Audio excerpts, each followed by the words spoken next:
भगवान पिता रात्रि शरदोत्फुल्ल मल्लिका विक्षरन्तुं मनश्चक्रे योगमायामुपाश्रिता।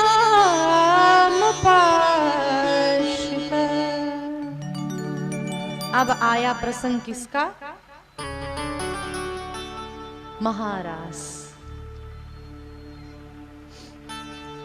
कहते हैं कि महारास में प्रवेश करने से पहले श्री सुखदेव जी क्या कहते हैं कि कान खोल करके सुन लो, ये जो अब महारास का प्रसंग आएगा वो साधारण नहीं है। ये किसी स्त्री पुरुष का मिलन ना समझ करके आप लोग सावधान हो जाओ। कौन कौन इस महारास में प्रवेश कर रहा है? भगवान पिता रात्रि, साक्षात आत्मा और परमात्मा का मिलन है ये महारास।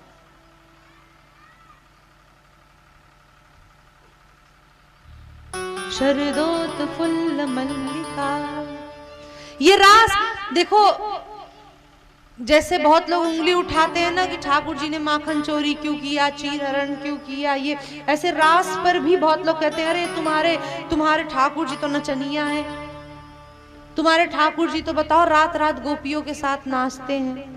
भाई मैंने कहा ना, अगर आप सत्संग से नहीं जुड़े रहोगे, संतों से नहीं जुड़े रहोगे, तो ये जो ठाकुर जी की ये जो लीला है ना, तो उसने तो भाई ब्रह्मा को भी मोहित कर दिया, इंद्र को भी मोहित कर दिया, तो हम कौन, किस खेत की मूली है? भाई रास को हमने न जाने किस किस भाव में ले लिया। रास को हमने न जाने, अगर जैसे रास शब्द जब आता है, ध्यान से सुनना, देखो ये जो प्रसंग है, ये इनमें हम न जाने कितना फंसे हुए हैं, हम इनको उल्टा समझते हैं रास शब्द को। जैसे ही रास शब्द आता है तो सबके मन में क्या आता है? जैसे ही रास शब्द आता है तो सबके मन में क्या भाव आता है कि एक लड़का एक लड़की वो जो डांडिया खेल करके नाचते हैं, रास शब्द यही होता है ना, नाचना गाना। लेकिन वास्तव में रास इसे नहीं कहते हैं। भाई देखो, अब इस बात को आप लोग ध्यान से समझोगे तभी समझ में आएगा। रास किसे कहते हैं? देखो दो चीज होती है, एक होता है रस, एक होता है रास। रस किसे कहते हैं?